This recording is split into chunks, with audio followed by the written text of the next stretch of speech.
Hello నమస్తే అండి. నేను మీ లక్ష్మీ చౌదరిని. వెల్కమ్ టు మిస్టరీ మధురిమలో Telugu audio stories. Akshara Aravindam part 41తో మీ ముందుకు వచ్చేసాను. కథలోకి వెళ్లే ముందు వీడియోకి లైక్స్ ఇచ్చి అలాగే హైప్ ఇచ్చి వీడియోని మరింత మందిలోకి తీసుకువెళ్ళేలా ప్రోత్సహించండి యార్. ఇక ఆలస్యం చేయకుండా కథలోకి వెళ్దాం. పొద్దున్నే అంత డబ్బులా ఎలా పెరిగాయి అని సావిత్రమ్మ గారు అనగానే దర్శిని అడిగితే చెప్తుంది అని అక్షర అంటుంది. అబ్బా, ఈ వదిన కనిపెట్టేసింది అని చిన్నగా తల కొట్టుకుంటూ అందరూ తన వైపు చూడడంతో, అదేంటంటే నేను నాన్న నాకు పంపించిన డబ్బులన్నీ దాచుకునేదాన్ని, పెద్దగా ఖర్చు పెట్టేదాన్ని కాదు. ఇండియా వచ్చేటప్పుడు ఆ అమౌంట్ అంతా ఇక్కడున్న నాన్న అకౌంట్కి ట్రాన్స్ఫర్ చేసేసా. ఇండియా వెళ్ళగానే నాకు మనీ డ్రా చేసి ఇచ్చేయండి నాన్న, నేను వాడుకుంటాను అని చెప్పేశాను. అలాగే నాన్న సిటీకి వెళ్ళినప్పుడు డ్రా చేసుకొచ్చి నాకు ఇచ్చేశారు. ఆ డబ్బులతో బ్రాస్లెట్ కొనుక్కోవాలి అనుకున్నాను. కానీ నిన్న దేవుడు నా కోరిక తీర్చాడు కదా, అక్షర వదినని నాకు వదినగా చేసేశాడు కదా. అందుకే ఆ ఆనందంలో ఆ అమ్మాయి పెళ్ళికి నా వంతుగా సాయం చేయాలని చెప్పి ఆ డబ్బులు పొద్దున మీరందరూ ఎవరి రూముల్లోకి వాళ్ళు వెళ్ళిపోయారు కదా, అప్పుడు తెచ్చి ఆ బాక్స్లో వేసేసా అని అంటుంది దర్శి.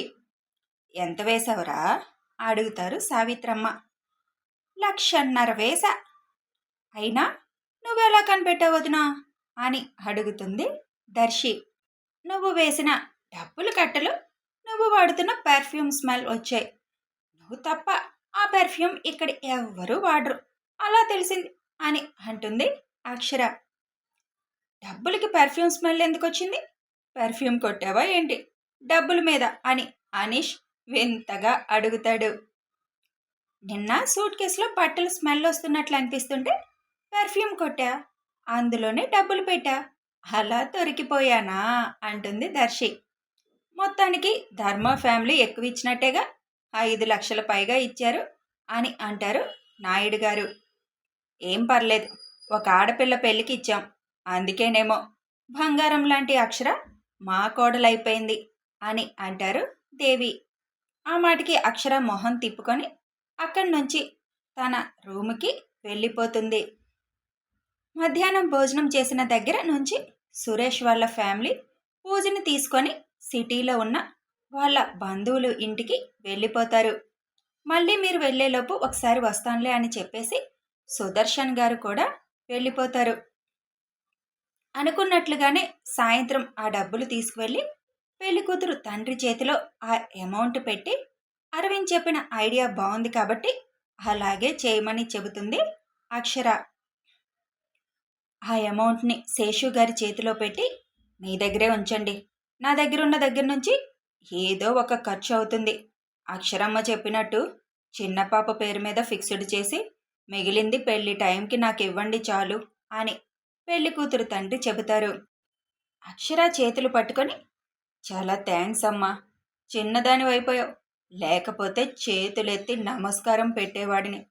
మా కోసం ఇంత చేసావు, నీకెలా కృతజ్ఞతలు తెలపాలో కూడా అర్థం కావడం లేదు. పిల్ల పాపలతో చల్లగా ఉండు తల్లి అని దీవిస్తారు ఆయన.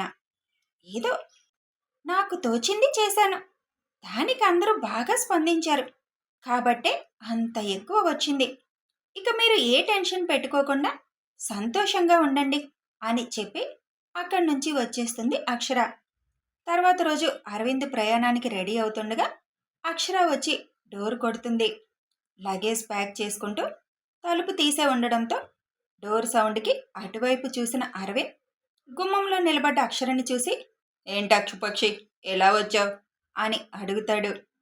లోపలికి రావచ్చా అని అడుగుతుంది. ఇప్పుడు నువ్వు పరాయి ఆడపిల్లవు కాదు, నేను పరాయి మగాడిని కాదు. ఇష్టం ఉన్నా లేకపోయినా నీ మెడలో వేలాడుతున్న తాలికి హక్కుదారుడిని నేనే. పర్మిషన్ అడిగి లోపలికి వచ్చే అవసరం లేదు. ఇంతకీ నాతో ఏం పని పడింది అని అడుగుతాడు అరవింద్. లోపలికి వచ్చిన అక్షర, నేను అమెరికా రాకుండా ఉంటే మనకి డైవర్స్ రావా అని అడుగుతుంది. లగేజ్ సర్దడం అయిపోవడంతో ట్రాలీని పక్కన పెట్టేసి ఫోన్లో ఒక వీడియో ఆన్ చేసి అక్షర చేతికి చూడమని ఇస్తాడు. అది డివోర్స్ అప్లై చేస్తే ఎప్పటికి విడాకులు వస్తాయి, దానికి సంబంధించిన రూల్స్ అండ్ రెగ్యులేషన్స్ ఏంటి అని ఉన్న వీడియో. అది మొత్తం చూశాక ఫోన్ని అరవింద్ చేతికి ఇచ్చేస్తుంది. ఇప్పుడేమంటావు? నీకు డైవోర్స్ కావాలంటే తప్పక రావాల్సిందే, నాతో నా భార్యగా సంవత్సరం ఉండడానికి అని ఒత్తి పలుకుతూ అంటాడు అరవింద్. భార్యను కదా అని నా మీద నీ హక్కు చూపించాలని మాత్రం చూడకు అని అంటుంది అక్షర. కరెక్ట్గా దొరికావే నాకు, ఇప్పుడు నీతో ఆడుకోవడానికి అని మనసులో అనుకుని, చూపించొద్దంటే ఎలా? ఈ సంవత్సర కాలం నువ్వు నా భార్యవి, నాకు నీ మీద అన్ని హక్కులు ఉంటాయి, అన్నీ అని ఒత్తి పలుకుతూ అంటాడు. అక్కడ మన ఇంట్లో నాతో పాటు నా గదిలోనే ఉండాలి నువ్వు అని అక్షరకి దగ్గరగా వచ్చి అక్షర చెవిలో గుసగుసగా చెబుతాడు. నేను నీ గదిలోకి అడుగు పెట్టకుండానే నువ్వు నా గదిలోకి నా భార్యగా అడుగు పెట్టాల్సిన టైం వచ్చింది. చూసావా టైం నా వైపు ఎలా తిరిగిందో? నేను నీ గదిలోకి ఎందుకు వస్తాను? నా కోసం ఒక సపరేట్ గది రెడీ చేసి ఉంచు అని సీరియస్గా చెబుతుంది అక్షర. నా గదిలో ఉంటే నిన్ను సాధిస్తానని భయమా? నేను నీలా మూర్ఖత్వం కలిగిన వాడిని కాదులే, నా గదిలోకి రావద్దు అని అనడానికి, పాతవి గుర్తు పెట్టుకొని సాధించడానికి అని అంటాడు అరవింద్. నువ్వు సాధిస్తావు అన్న భయం నాకేం లేదులే, నువ్వు తాళి కట్టావు కదా అని ప్రతిదానికి నీకు అణిగిమణిగి ఉంటాను అని అనుకోకు. నువ్వలా ఉంటావని అనుకోలేదులే, నాకు భార్యగా వచ్చిన వాళ్ళు నాకు అణిగి మణిగి ఉండాలి అన్న కోరిక కూడా నాకు లేదులే. కానీ మరి ఇంకేంటి ఉండడానికి నీకు భయం? ఓ, నా గదిలో నాతో ఉంటే టెంప్ట్ అయిపోతావని, నన్ను చూసి అని భయమా అని కళ్ళెగరేస్తూ అడుగుతాడు అరవింద్. అలాంటి భయాలు నాకు లేవు, నిన్ను చూసి టెంప్ట్ అయిపోయే అంత వీక్ కాదు నేను అని మొహం తిప్పుకుంటుంది అక్షర. అయితే నీకొక ఛాలెంజ్, నువ్వు నాతోనే నా రూమ్లోనే ఉండాలి, కాదు వేరే గదిలో ఉంటాను అంటే అప్పుడు నువ్వు ఓడిపోయాను అని ఒప్పుకున్నట్టే. నువ్వు రావడానికి ఇంకా 10 రోజులు టైం ఉంది, ఈలోపు బాగా ఆలోచించుకో. నా గదిలో ఉండాలా, ఓడిపోయానని ఒప్పుకొని వేరే గదిలో సంవత్సరం పాటు ఒక్కదానివే ఉంటావా అనేది. నా గదిలో ఉన్నావు కదా అని నీకిష్టం లేకుండా నీ చిటికిన వేలు కూడా ముట్టుకోనిలే. ఈ అరవింద్కి ఎథిక్స్ చాలా ఉన్నాయి, నన్ను ఇష్టపడే వాళ్ళనే నా గుండెల్లో పెట్టుకుంటాను, కానీ నన్ను వద్దనుకున్న వాళ్ళని చూడను కూడా చూడను. వెళ్ళి బాగా ఆలోచించుకొని అమెరికా రావడానికి రెడీగా ఉండు అని అక్షర ముక్కు మీద ట్యాప్ చేసి అంటాడు అరవింద్. దీనికి ఆలోచించుకోవాల్సిన అవసరం ఏం లేదు, నేనెప్పుడు ఓడిపోను, ఓడిపోయానని ఓటమిని ఒప్పుకోను, నీ రూమ్లోనే ఉంటాను, నా టార్చర్ భరించడానికి రెడీగా ఉండు అని చెప్పి అక్కడి నుంచి విసురుగా వెళ్ళిపోతుంది అక్షర. వెళుతున్న అక్షరని చూసి చిన్నగా నవ్వుకుంటాడు అరవింద్. అరవింద్ బయలుదేరే టైం అవడంతో ట్రాలీ తీసుకొని కిందకి దిగుతాడు అరవింద్. అందరికీ చెప్పేసి, నేను అక్కడికి వెళ్ళగానే మీ అందరికీ వీసాలు ఏర్పాటు చేస్తాను, ఇక్కడి నుంచి బయలుదేరడానికి మీరు మంచి రోజని ఏమైనా ఉందా మళ్ళీ అని అడుగుతాడు అరవింద్. ఉంటుందిగా, అక్షర్ని తీసుకొని రావాలి కాబట్టి మంచి రోజు బయలుదేరాలి. నువ్వు అక్కడికి వెళ్ళేలోపు మేము పంతులు గారిని అడిగి ఏ రోజో చెప్తాం, దాన్ని బట్టి టికెట్లు బుక్ చేద్దు గాని అని అంటారు దేవి గారు. అన్నయ్య, వదినికి వెల్కమ్ చెప్పడానికి నా తరపున ఇల్లంతా డెకరేషన్ చేయించుంచు మేము వచ్చేసరికి అని అంటుంది దర్శి. సరే మరి, నేను ఇంక బయలుదేరుతాను, టైం అయింది అని అందరికీ చెప్పేసి అక్షర వైపు ఒకసారి చూసి బయటికి వెళ్ళిపోతాడు అరవింద్. అందరూ బయటికి వెళ్తున్నా అక్షర కదలకుండా ఉండడం చూసి దర్శి చేయి పట్టుకొని లాక్కొని బయటికి తీసుకువెళ్తుంది. అరవింద్ కారెక్కగానే ఆదిత్ కారు స్టార్ట్ చేస్తాడు. గన్నవరం ఎయిర్పోర్ట్లో అరవింద్ని డ్రాప్ చేయడానికి ఆదిత్, అనీష్ బయలుదేరుతారు. కారు కనుమరుగయ్యే వరకు అక్కడే ఉండి అందరూ లోపలికి వస్తారు. అందరూ కూర్చొని అక్షరని తీసుకొని వెళ్ళేటప్పుడు ఏమేం తీసుకువెళ్ళాలి అని మాట్లాడుకుంటూ ఉంటుంటే అసలు అదంతా తనకిష్టం లేదన్నట్లుగా అక్కడి నుంచి లేచి తన రూముకి వెళ్ళిపోతుంది అక్షర. అక్షర వెనకే వెళుతుంది. దర్శి కూడా సైలెంట్గా బెడ్ రెస్ట్కి ఆనుకొని కళ్ళు మూసుకొని కూర్చున్న అక్షరని చూసి, కష్టంగా ఉందా వదిన ఇదంతా అని అడుగుతుంది దర్శి. కష్టంగా ఉన్నా బరువు మోయాల్సిందే కదా కొన్నాళ్ళు అని కళ్ళు తెరవకుండానే అంటుంది. ఎందుకు వదినా మా అన్నయ్య అంటే నీకసలు అంత కోపం? నీ మాటల్లో కోపం తెలుస్తుంది కానీ నీ చూపుల్లో కోపం తెలియడం లేదు. ఎందుకు మీ ఇద్దరి మధ్య ఈ గొడవ మొదలైందో నాకు తెలియదు కానీ అన్నయ్య ఇప్పుడు ఈ పెళ్లిని యాక్సెప్ట్ చేసి మీ బంధాన్ని కొనసాగించాలని అనుకుంటున్నాడు. నువ్వు అనవసరంగా ఏదేదో చేసేసి కాంప్లికేట్ చేసుకోకు వదినా.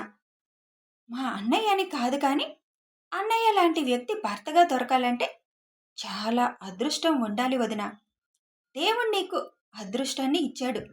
దాన్ని నిలబెట్టుకుంటావో వద్దనుకుంటావో అది నీ ఇష్టం మీదే ఆధారపడి ఉంటుంది. నా వరకు మాత్రం నా వదినవి నువ్వే అని అంటుంది దర్శి. అక్షర ఏం మాట్లాడకుండా జరిగినవన్నీ తలుచుకుంటూ సైలెంట్గా ఉండిపోతుంది. రాత్రంతా పడుకోకపోవడంతో దర్శి మాత్రం ప్రశాంతంగా పడుకుంటుంది. గన్నవరం ఎయిర్పోర్ట్లో హైదరాబాద్ వెళ్లే ఫ్లైట్ రెడీగా ఉండడంతో మీరిద్దరూ జాగ్రత్తగా వెళ్ళిపోండి ఇంటికి అని చెప్పి అరవింద్ వెళ్ళబోతుండగా, బావా నాకు అమెరికా రావడం అవుతుందో లేదో తెలీదు, లీవ్ దొరుకుతుందో లేదో తెలీదు. మెడిసిన్ కదా, ఒక క్లాస్ మిస్ అయినా చాలా మిస్ అవ్వాల్సి వస్తుంది. అందుకే నేను వస్తానో రానో కూడా తెలీదు. మీ ఇద్దరి మధ్య ఏం జరిగిందో, ఎందుకు మీరు గొడవ పడుతున్నారో మాకు అనవసరం. అది మీ ఇద్దరికీ సంబంధించిన విషయం. ఈ బంధాన్ని నువ్వు మనస్ఫూర్తిగా యాక్సెప్ట్ చేస్తున్నావా బావా అని అడుగుతాడు ఆదిత్. అరవింద్ చిన్నగా నవ్వుతూ, నేను యాక్సెప్ట్ చేయాలా లేదా అన్నది మీ అక్క ప్రవర్తన మీద ఆధారపడి ఉంటుందిరా. అక్కెందుకలా నీ విషయంలో ప్రవర్తిస్తుందో నీకే తెలియాలి బావా. మీ ఇద్దరి మధ్య ఉన్న అపార్థాలన్నీ నువ్వే తొలగించాలి. అక్క కోపంలో ఏదన్నా అన్నా తనని ఎక్స్క్యూజ్ చేయి బావా. నువ్వే నీ ప్రేమతో అక్క మనసులో అసలు ఏముందో తెలుసుకో బావా. అక్క ఒక్కొక్కసారి మాకు కూడా అర్థం కావడం లేదు అని అంటాడు ఆదిత్. ఒక వారం రోజులు నువ్వు కూడా లీవ్ పెట్టుకో, ఏం పర్వాలేదు. శామ్ దగ్గరలో లేదు కదా, వారం రోజుల్లో రిటర్న్ అయిపోదు గాని నువ్వు అక్కడికి వచ్చాక మాట్లాడుకుందాం. నాకు టైం అయింది కదా. ఒక్క విషయం చెప్తున్నాను విను, మీ అక్క నా దగ్గర సేఫ్గా సంతోషంగానే ఉంటుంది అని ఇద్దరినీ హత్తుకొని మీ అక్కని మీరే జాగ్రత్తగా అమెరికా తీసుకొని వచ్చేసేయండి అని నవ్వుతూ ఫ్లైట్ అనౌన్స్మెంట్ మళ్ళీ రావడంతో లోపలికి వెళ్ళిపోతాడు అరవింద్. ఆదిత్, అనీష్ రిటర్న్ అయిపోతారు ఇంటికి. ఈలోపే ధర్మాగారు శేషు గారు వెళ్ళి పంతులు గారిని ఈ 10 రోజుల్లో అక్షర్ని తీసుకువెళ్ళడానికి మంచి రోజేదో కనుక్కొని కూడా వచ్చేస్తారు. కరెక్ట్గా 9 రోజులకి మంచి రోజు ఉండడంతో ఆ రోజు బయలుదేరాలని నిర్ణయం తీసుకుంటారు. ఫ్లైట్ దిగగానే చూసుకుంటాడని అరవింద్కి మెసేజ్ చేసేస్తారు ధర్మగారు. హైదరాబాద్ వెళ్ళిపోయి అమెరికా ఫ్లైట్ కూడా ఎక్కేస్తాడు ఆ సమయానికి అరవింద్. దానితో ఫోన్ స్విచ్ ఆఫ్లో ఉండడంతో మెసేజ్ వచ్చినట్టు తనకి తెలీదు. ఫ్లైట్లో కూర్చున్న అరవింద్ ఆలోచనలో పడతాడు. ఎంత ఆలోచించినా తన వల్ల ఏం పొరపాటు జరిగిందో, అక్షర్కి ఎందుకు తన మీద అంత కోపము అన్నది ఈ రోజు కూడా అర్థం కాలేదు. ఆ రోజు తన గదిలోకి రావద్దని గిఫ్ట్ విసిరేసిన రోజు నుంచి అరవింద్ అక్షరతో మాట్లాడడం మానేశాడు. ఏదో కోపంలో ఉందిలే అది, దానికి కోపం తగ్గితే అదే మాట్లాడుతుంది, నాతో మాట్లాడకుండా అది ఉండలేదు అని అరవింద్ అనుకుంటాడు. కానీ తర్వాత 4 రోజులు కూడా అక్షర అరవింద్తో మాట్లాడడం కానీ అరవింద్ వైపు చూడడం కానీ చేయలేదు. తర్వాత అమెరికా రిటర్న్ అయిపోతారు. ఎప్పుడు రోజుకొకసారి ఫోన్ చేసి మాట్లాడే అక్షర ఫోన్ చేయకపోవడం పోగా శేషు గారు ఫోన్ చేసినప్పుడు కూడా మాట్లాడేది కాదు. దానితో అరవింద్కి చాలా అసహనంగా కోపంగా ఉండేది. అలాగే కోపాన్ని పెంచుకుంటూ వచ్చేశాడు అక్షర మీద. నెంబర్ 1 స్టూడెంట్లా ఉండే అక్షర 10th లో 3 సబ్జెక్ట్స్ ఫెయిల్ అయిపోయి ఉండడంతో ఎవ్వరికీ అసలు అర్థం కాలేదు.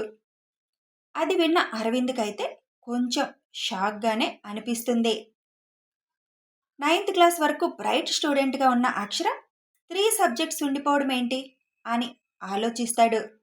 కళ్యాణానికి వచ్చినప్పుడు తన కోపాన్ని మొత్తం పక్కన పెట్టి ఎందుకు చదువులో వెనకబడ్డావు అని అడుగుతాడు అరవింద్. నా ఇష్టం, నాకు చదవడం ఇష్టం లేదు, ఇక నుంచి నేను చదువుకోను కూడా అని రెక్లెస్గా సమాధానం చెప్పి వెళ్ళిపోతుంది అక్షర. అక్షర రెక్లెస్గా సమాధానం చెప్పడంతో అరవింద్కి అక్షర పట్ల విసుగు కూడా స్టార్ట్ అవుతుంది. నీలాగే నేను బాగా చదువుకుంటాను బావా, నీకు చదువంటే ఇష్టం కదా అనే అక్షర ఇప్పుడు నేను చదువుకోను, నాకు చదువు ఇష్టం లేదు అని అనడం అరవింద్ కోపం పీక్స్లోకి వెళ్ళిపోవడానికి కారణం అయిపోయింది. అసలు ఏం జరిగిందో అర్థం కావడం లేదు అరవింద్. ఒకసారి స్కూల్కి వెళ్ళి విషయం ఏంటో నువ్వు కనుక్కుంటావా అరవింద్? నువ్వైతే ఫ్రెండ్లీగా మాట్లాడి కనుక్కొని వస్తావు అని శేషు గారు అనడంతో ఆ క్షణంలో అరవింద్ కూడా కొన్ని డౌట్స్ వచ్చి ఓకే అని అక్షర చదివే స్కూల్కి వెళ్ళి అక్కడ ఫ్రెండ్స్ని టీచర్స్ని కూడా ఎంక్వైరీ చేస్తాడు. ఏమైనా ఇక్కడ జరిగిందా తను హట్ అయ్యే విధంగా అని అన్ని కోణంలో ఆలోచిస్తాడు. లేదా ఎవరి వల్లైనా తను సఫర్ అయ్యిందా అని కూడా తెలుసుకోవాలి అనుకుంటాడు. అరవింద్ తన గురించి ఎంక్వైరీ చేశాడని అక్షర ఆ వంకతో కావాలని గొడవ పెట్టుకుంటుంది. నా మీద అంత అనుమానమా? వెళ్ళి నా గురించి ఎంక్వైరీ చేశావు, నువ్వెవరు అసలు నా గురించి ఎంక్వైరీ చేయడానికని చాలా పెద్ద గొడవ చేస్తుంది ఆ రోజు. నేను వెళ్ళమని చెప్తేనే వెళ్ళాడు అరవింద్ అని శేషు గారు చెప్పడంతో సైలెంట్ అయిపోతుంది అక్షర. ఆ రోజు నుంచి ఇక ఇద్దరి మధ్య దూరం పూర్తిగా పెరిగిపోయింది. ఇక ప్రతి సంవత్సరం వచ్చినప్పుడు ఇద్దరు కయ్యానికి కాలు దూకున్నట్లే ప్రవర్తించేవాళ్ళు. ఇంట్లో వాళ్ళకి ముందు జరిగిన వాళ్ళిద్దరి మధ్య గొడవ తెలియక ఏవో చిన్న చిన్న బావమరదళ్ళ గొడవలే అనుకొని ఊరుకున్నారు. ఎవరు ఎంత చెప్పినా చదువుకోవడానికి ససేమేరా అంది అక్షర. కనీసం 10th పూర్తి చేయి అని అంటే అది కూడా 3 సంవత్సరాలు రాసి ఎలాగో గట్టెక్కించింది. అసలు తన ప్రవర్తన ఒక్కసారిగా ఎందుకు మారిపోయిందో ఎవ్వరికీ అర్థం కాలేదు. అంతా బానే ఉంటుంది, ఒక చదువు దగ్గర అరవింద్ దగ్గర మాత్రమే తన ప్రవర్తన డిఫరెంట్గా ఉండేది. వచ్చినప్పుడల్లా తెలుసుకోవడానికి అరవింద్ చాలా ప్రయత్నాలు చేశాడు, కానీ ఏమీ తెలియలేదు. హెల్త్ ప్రాబ్లం ఏమైనా ఉన్నాయా అని అటువైపు కూడా ఆలోచించాడు.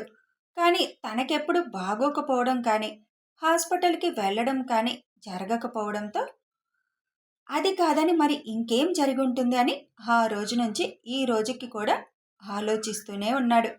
తెలుసుకోవడానికి ప్రయత్నం చేస్తూనే ఉన్నాడు. అరవింద్ ఇండియా వచ్చినప్పుడు ఒక అరవింద్తో గొడవ పడడం తప్ప అరవింద్కి అనుమానం వచ్చేలాగా కూడా అక్షర ప్రవర్తన ఏమీ ఉండేది కాదు. స్టాల్ పెట్టిన దగ్గర నుంచి కళ్ళు తిరుగుతున్నాయి అని చెప్పడంతో దాని గురించి కూడా ధర్మాగారితో సుదర్శన్తో మాట్లాడతాడు అరవింద్. కొంతమందికి ఒక్కొక్కటి పడదు, సరిగ్గా నిద్ర లేకపోవడం, ఉదయం నుంచి సాయంత్రం వరకు నిలబడే ఉండడం, అది కూడా పోయి దగ్గర వేడి వల్ల అలాగే అనిపిస్తుంది. ఇక రాత్రి తనకి ఇష్టం లేనివన్నీ జరుగుతుంటే ఆలోచిస్తూ ఉంటారుగా, ఆ స్ట్రెస్ వల్ల అలా కళ్ళు తిరిగి పడిపోయింది. ఏదైనా హెల్త్ ఇష్యూస్ ఉంటే ముందు నుంచి తెలుస్తుంది కదా అని అంటారు ధర్మాగారు. అవన్నీ ఆలోచిస్తూ అసలు నీ మనసులో ఏముందక్షర, ఎందుకు ఇలా ప్రవర్తిస్తున్నావు, తెలుసుకుంటాను, ఎలా అయినా నీ మనసేంటో తెలుసుకుంటాను అని అనుకుంటాడు అరవింద్. అదే టైంలో బాల్కనీలో కూర్చొని ఆలోచిస్తూ ఉంటుంది అక్షర. ఏది జరగకూడదు అనుకున్నానో అదే జరిగింది. కల వచ్చినప్పుడే జాగ్రత్త పడాల్సింది నేను. అసలు గుడికి వెళ్లకుండా ఉంటే సరిపోయేదేమో. ఇప్పుడు ఏం చేయడానికి లేకుండా పరిస్థితి నా చేయి దాటిపోయింది. అలాగని నేను చేయవలసింది చేయకుండా ఉండను అని అనుకుంటుంది అక్షర. కథ కొనసాగుతుంది. మరి అరవింద్ అసలు అక్షర మనసులో ఏముందో తెలుసుకుంటాడా? ఎందుకు అరవింద్ విషయంలో మాత్రమే అక్షర అలా ప్రవర్తిస్తుంది? ఇవన్నీ తెలియాలి అంటే కథని ఫాలో అయిపోండి. వీడియో నచ్చితే ఒక లైక్ చేయండి, షేర్ చేయండి. కామెంట్స్ రూపంలో మీ అభిప్రాయాలు తెలియచేయండి. సబ్స్క్రైబ్ చేసుకొని ఛానల్ సపోర్ట్ చేయండి. నేను టూర్లో ఉండి కూడా మీకు అప్డేట్స్ ఇస్తున్నాను. మీరు మాత్రం కామెంట్స్ ఇచ్చేయట్లేదు యార్. Thanks for watching.